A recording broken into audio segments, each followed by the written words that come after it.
Olá, povo de Deus, domingo 11 de fevereiro de 2024, é o sexto domingo do tempo comum. Nossa reflexão de hoje é a partir de Levítico 13, de 1 a 2, 44, 46, primeira carta Coríntios 10, 31 a 11, 1 e Marcos 1, 40, 45.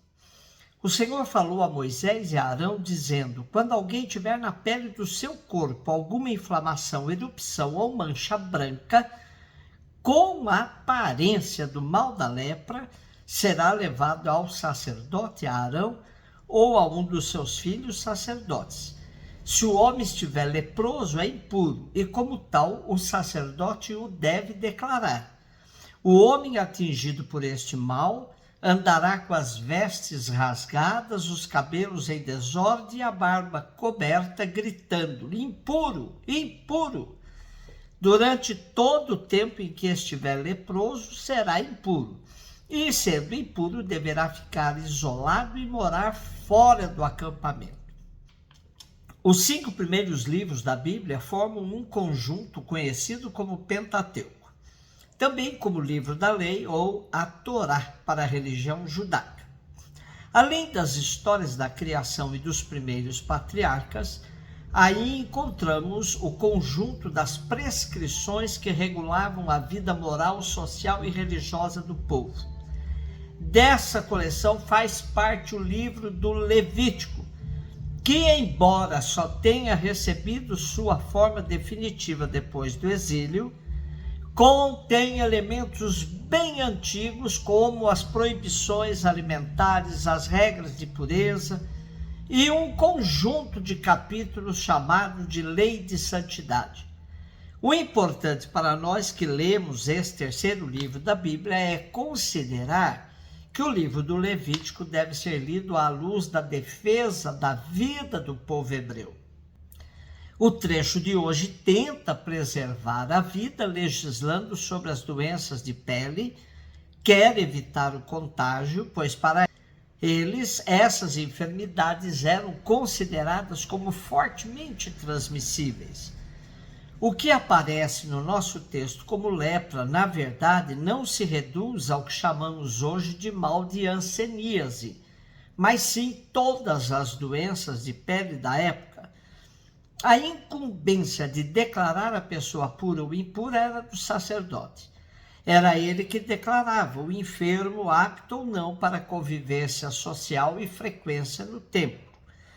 O problema da lei do povo hebreu é quando, mais tarde, confundem casos de enfermidade com questões de ordem moral.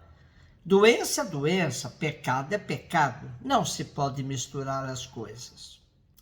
1 Coríntios 10, 31 a 11, 1. Irmãos, quer comais, quer bebais, quer façais qualquer outra coisa, fazei tudo para a glória de Deus.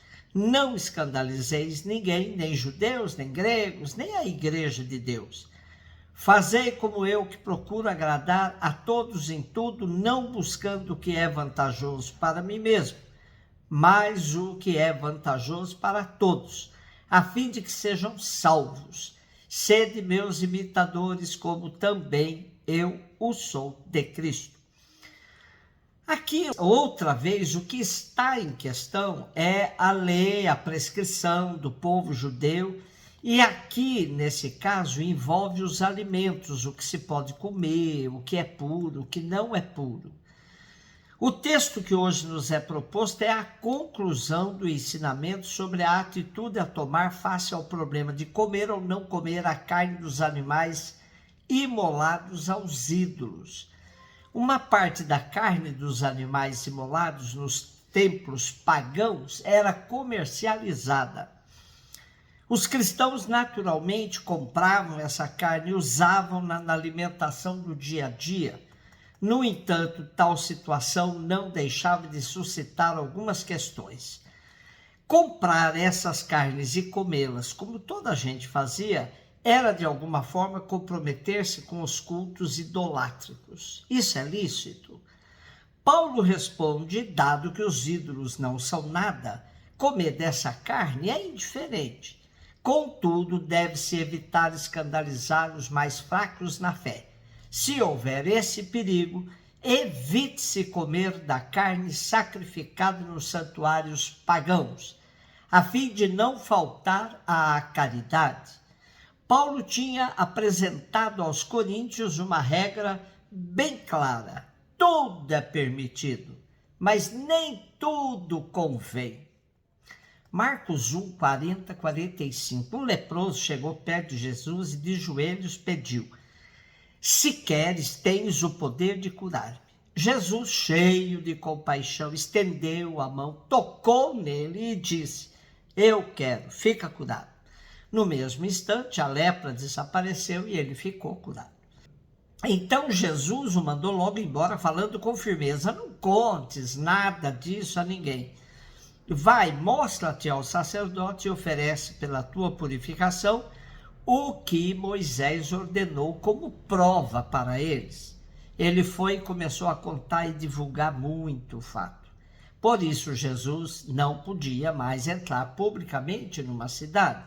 Ficava fora, em lugares desertos, e de toda parte vinham procurar. O que vemos hoje são atitudes de transgressão da lei. O leproso, como previa a lei que vimos na primeira leitura, não podia se aproximar de ninguém. Por outro lado, ninguém também podia tocar no leproso. Da parte do leproso, ele confiou mais em Jesus que na lei. E da parte de Jesus, ele preferiu a misericórdia, pois se enche de compaixão e purifica, limpa o leproso. Ambos infringiram a lei. Por isso, parece contraditório Jesus mandar o ex-leproso cumprir a lei de Moisés, indo apresentar-se ao sacerdote. Claro que este, sabendo de como se deu a purificação do leproso, iria ficar furioso com tantas transgressões da lei, mas teria que declarar o homem apto para a convivência social e a frequência do templo. A ordem de Jesus não conte nada a ninguém, dada ao leproso, é própria de vários relatos de Marcos. Ordem praticamente ignorada em todos os casos. A propaganda da cura dificultava o livre trânsito de Jesus pelas cidades e acabou empurrando-o para lugares desertos. Porém, aí também vinha gente de toda parte procurá-lo.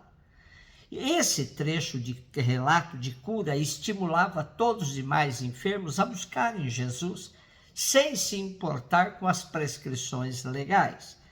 Era o desmantelo total da religião oficial judaica, que separava as pessoas em puras e impuras, tornando, sobretudo, os pobres pessoas marginalizadas, excluídas e descartadas do convívio social, político e religioso da época. Acima da lei, acima das prescrições de uma religião que escravizava, estava Jesus, libertando as pessoas de todas as amarras, de todos os preconceitos. A campanha da fraternidade deste ano, com seu tema Fraternidade e Amizade Social, e lema Vós sois todos irmãos e irmãs, nos ajuda a atualizar a prática de Jesus em nossa sociedade tão desigual, discriminadora e preconceituosa. Inspirados pela exortação do Papa Paulo VI, Evangelii Nunciandi, podemos dizer que esta campanha aplica com fidelidade o que dita o magistério da Igreja para evangelização. Vejamos, evangelizar é renovar toda a vida da sociedade a partir de dentro, não de maneira decorativa, como aplicando um verniz superficial, mas de maneira vital, em profundidade, e até às raízes, às culturas, modificando pela força do Evangelho os critérios de julgar, os valores que contam, os centros de interesse, as linhas de pensamento, as fontes inspiradoras e os modelos de vida da humanidade. Assim como Jesus, valia mais a integração, a inclusão do leproso na vida social e religiosa do que seguir uma lei que não evangelizava. Um beijo no seu coração.